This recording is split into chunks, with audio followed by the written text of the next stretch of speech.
It's become something of a running gag on Leanified TV that I absolutely despise Blue Shift, and at times I'm sure this has been a little bit true. But this week, in honor of shifting the bar, I set out on an adventure to figure out how I really feel about the game. I mean, surely it can't be that bad, right? One night, I woke up in a cold sweat. I called Lucia, and I begged him to join me and help me make sense of it all. He was kind enough to join me on my quest and offer some insightful commentary about map design and a couple of other things, so look out for him later on in this video. Anyway, like all quests, this one starts at the beginning. It was day one. We find ourselves on a familiar tram, and finally end up on that familiar platform. Whilst some simple minds may feel the need to imitate the OG game and bang on this familiar door, I was busy catching a cool glimpse of Gordon Freeman, familiar scientist. This is where I found myself instantly appreciating the game a little bit more than maybe I would before. I quickly realized that this is Barney's story. And you know what? It's convincingly done. We get a bit of background from the security point of view, and even get to visit the range and spy on people. And we even get a different perspective of the scientists, one that makes me actually look forward to the coming events. This wasn't without its annoyances though. For one, when I came to record some of this footage, I couldn't get through the door here because I didn't have my vest. But when I came to get my vest, it just wouldn't let me grab it. I then found out you have to sit through the whole tram ride in order to be able to pick up the vest. I refused to do that, so instead spent longer than that would have taken figuring out that I needed to type SV cheats 1 and give item suit. Even though I had the suit, he still wouldn't let me in. So I had to go downstairs, pick up the vest from the locker, which it now let me do, stuff myself into it, and probably looking like Ethan Klein, I was finally able to get through the damn door. But I don't remember this ever being an issue in Anomalous Materials. Anyway, back on track. Everything goes wrong. Spectacularly. It's a very cool sequence, if a little bit goofy. Once the game had earnestly started, I started to take a note of the differences between Blue Shift and Orange Shift. For example, the suit system is different in this game. No charges for you, Barney, you low-tech caveman.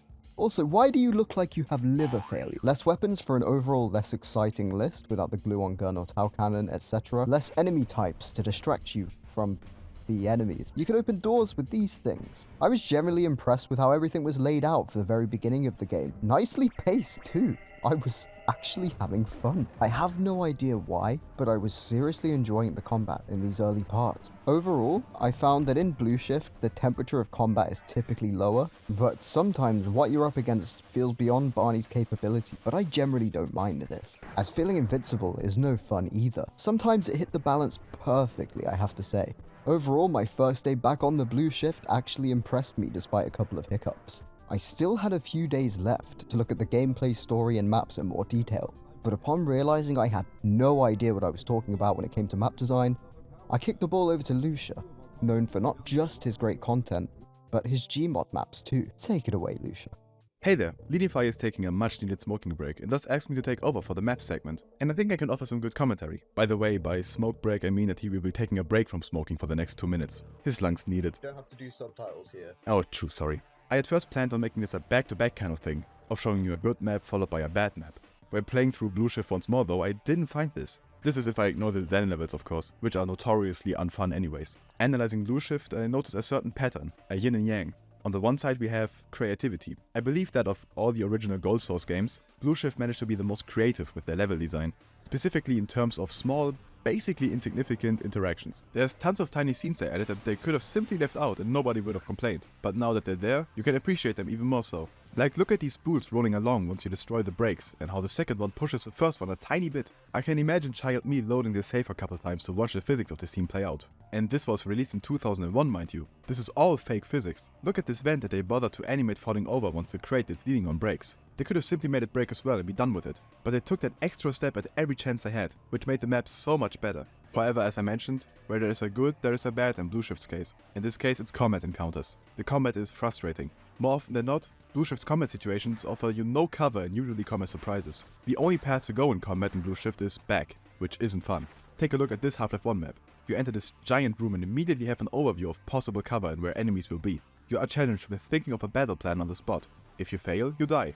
You can reload and try again, which is a huge part of the fun of many single player games. Now take a look at this situation. You can see enemies appear in front of you, no cover in sight. The only thing you can do is run back a huge distance, most likely are forced to take damage, and then use the same two corners to fight off the enemies. Depending on the difficulty you play at and your skill, This will range from being boring at best and frustrating at worst. This can also happen in Half-Life 1 with certain Vortigon spawns, for example. But with Blue Shift, it's an overwhelming majority of fights that seemingly were designed with no basic gameplay functions in mind. It seems more like someone just spawned NPCs in already existing levels. Though going back to overall gameplay and the maps as a whole package, I think Blue Shift does fine enough. In terms of readability and the looks of things, it holds up. At the same time, I have also seen better in certain community mods, say Echoes or Field Intensity. If you wanna see more on that, check out the videos on these mods on my channel. Make sure to subscribe. Lucia's great map design points make it a lot easier for me to put some of my praise and frustration into words. While I think Blue Shift is full of creative and compelling maps, it occasionally does show its weaknesses versus the base game, and by day 2, I was definitely feeling this. Some of the combat encounters can be frustrating. And hey, it's not because I'm bad, I just dislike having to stop or turn around in a game with mechanics that are so obviously geared towards running and gunning. It was the puzzles for me. For example, this crane puzzle. By the time I hit it, I really didn't want to slow down. It's like the annoying Half-Life 2 brick puzzle from Root Canal, but without any real physics to make it interesting. The solution was so easy that I just wondered why it was there. The cranes were slow to move, which just made it so much more frustrating. It only took me a few seconds, but I did not enjoy those few seconds. Then I had to deal with this place. It kind of visually felt like it blended together into a fever dream and gave me Wet Dry World vibes. It felt a bit harder to read than Valve's offering, and it just required me to run around pushing this and turning that. Oh, here's a catwalk, there's a catwalk, here's an anonymous steel wall, you know the drill. Now, this example was a bit better than the last one because you are at least somewhat on the move, but it just felt like it was there for the sake of it. So many ladders, dead ends, and valves. I started to wonder, was there a world outside of this area? I don't know. My view was definitely influenced by the fact that I was having so much fun running and gunning before. While I instantly knew I had to raise the water or stop that meat grinder, it took me longer to find out exactly how to achieve this than it normally would in a Valve-made puzzle. And that's because Valve has a very high standard for communicating with the player through design. But suddenly, light! Oh, fresh air! Oh, how good it feels. Oh. I actually really enjoy this next bit. Marines in this game are a lot more clustered and enclosed than in Half-Life. But you know what? Somehow it works. Perhaps mainly because of the whole gimmick of it being on the stairs and the fun with verticality we get to have. I also kinda like this part out here, but if you happen to have used your revolver ammo on those bull squids earlier, it may become a bit silly. I was pondering this coolness when I came across what seemed to be boxcars. Lord have mercy. Yes, this is the part of the game where Dr. Rosenberg shows up, and the story really does start to progress. After a not very fun shootout in the train yard, I decided to put the game down for the evening, and go cut down a tree or something like that. The next day was day 3, and finally it was looking like the last day was upon us. I was cautiously optimistic, with emphasis on the cautious part. Originally, I was going to complain that from here on out, we basically become Rosenberg's lapdog. But of course, I then realized that you play a security guard in this game, so like, what are you going to do? Also, it will probably be a bit shitty of us to be like, bye Rosenberg, I'm heading to the Bahamas. He's also our ticket out of here. And you know what? The Berg is a pretty cool character, and feels a great deal of responsibility in helping his nerd pals escape. Kinda like a mini Freeman. He also actually looks and sounds like a real person who could exist this century. And I don't know, I find that kind of endearing. Like, he's the only level-headed guy stuck in a world of goofy pencil-pushing mad scientist stereotypes. But man, is he ever slow sometimes? Do a bunch of stuff for him, yada yada yada, and then we end up in Zen. In fans' eyes, a weak point. And for the first time, I think I have something good to say. That might be because we don't spend that much time there, but with more grounded battles, no, I actually quite enjoyed it. Moving on, I've never really been a fan of the Powerade factory here at Black Mesa. This chapter towed the line between feeling a little bit needed after Zen and being completely unwelcome. I can't really say much about this area that hasn't already been said, so I won't waste your time. An honorable mention goes to this barrel puzzle, which is one of the few times the series really asks you to consider the physical properties of the props around you. It's always fun to see people struggle just a little bit with this one, only to realize it's made of metal. That's gonna conduct. The ending itself, oh, it wasn't great. But boy, did it make me feel a bit more like a hero than I did when I killed the Nihilanth. Over the few days I set aside for Blue Shift, I've been through ups and downs. Sometimes having an absolute blast, and sometimes just coming so close to show the damn thing off. But did I have fun? Yes, I actually did. It happened.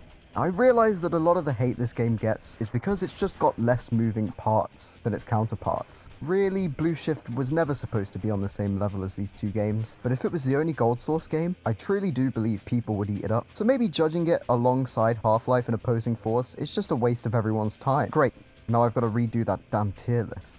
But you know what? Despite everything, I kinda love Blue Shift. You don't love it as much as I do though, that's for sure. Actually, I'm pretty certain I love it more than you do. If you love Blue Shift so much, then tell me Rosenberg's first name.